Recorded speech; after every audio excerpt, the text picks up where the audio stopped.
प्रिय देशवासियों, जब विपक्ष कहता है कि देश में हिटलरशाही चल रही है, तो हो सकता है कि विपक्ष के इस बयान को आप विपक्ष की राजनीति का हिस्सा मानकर विश्वास न कर पा रहे हों। परंतु अब तो परत दर परत ये चीज़ स्पष्ट होती जा रही कि देश में हिटलरशाही चल रही है। आपको याद होगा कि मध्य प्रदेश की भारतीय जनता पार्टी सरकार के मंत्री विजय शाह ने हमारी सेना की कर्नल शोभिया क्रोसी जी पर जिस प्रकार से बयानबाजी की, उससे आज पूरा देश आहत है।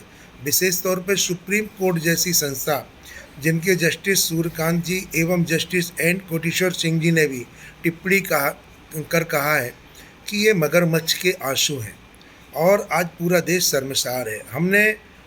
हमने उस वीडियो को देखा है जो बहुत ही गंदी भाषा का जिसमें इस्तेमाल किया गया है। ये बात सुप्रीम कोर्ट के जस्टिस कह रहे हैं। उसके बाद भारतीय जनता पार्टी की सरकार को कहीं ना तो शर्म आ रही है और ना मगरमच्छ के आंसू दिख रहे हैं। ये क्या है?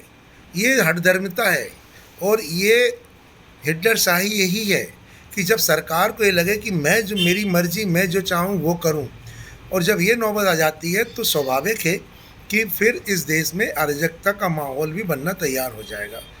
जिन्होंने भारतीय जनता पार्टी को मतदान किया है, सत्ता सरकार में लगातार बैठाला है, उन्हें इस बात पे भी विचार करने की आवश्यकता है। क्या आपको कभी भारतीय जनता पार्टी की सरकार से ऐसी आशाएं थीं? जिस चीज़ में कोड पूरे देश को शर्मसार होना पड़ रहा है, उन्हें शर्म महसूस हो रही है, अपमानित महसूस हो रहे हैं कि हमारी वीर सेना को इस प्रकार से अपमानित किया जा रहा है, और आज हम आप सब खामोश हैं। क्या हमारा काम सिर्फ मतदान के दिन मत करना भर है? क्या हमें कभी अपने देश के प्रति कभी इन सब चीज़ों की आवाज़ नहीं उठाना चाहिए?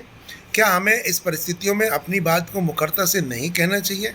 क्या हमें इस प्रकार से चुप बैठ के अपनी सेना का, अपने देश का अपमान होते हुए देखते रहना चाहिए?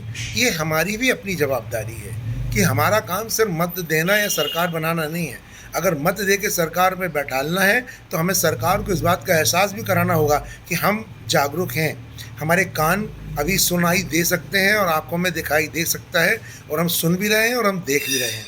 हमें लोग अगर हम भावुक हैं या हम भावनाओं में बैठ के वोट देते हैं तो हमें लोग बेवकूफ़ न समझें।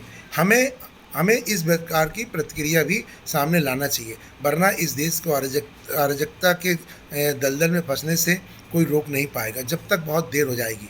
आप सबसे मेरा आग्रह और अपील है कि आप इस बात में मुखर हों, और मैं माननीय सुप्रीम कोर्ट न्यायालय को बहुत बहुत धन्यवाद देना चाहता हूं कि जो चीज़ सरकारों को करना चाहिए उस पे आप टिप्पणी कर रहे हैं, आप अपनी मंशा जाहिर कर रहे हैं, पर दुर्भाग्य देखिए आप कि सरकारों पर कोई भी जू रंग रही है। इसका मतलब ये सरकारें कितनी हठधर्मिता और लापरवाही से चल रही हैं, ये प्रमाणित हुआ है।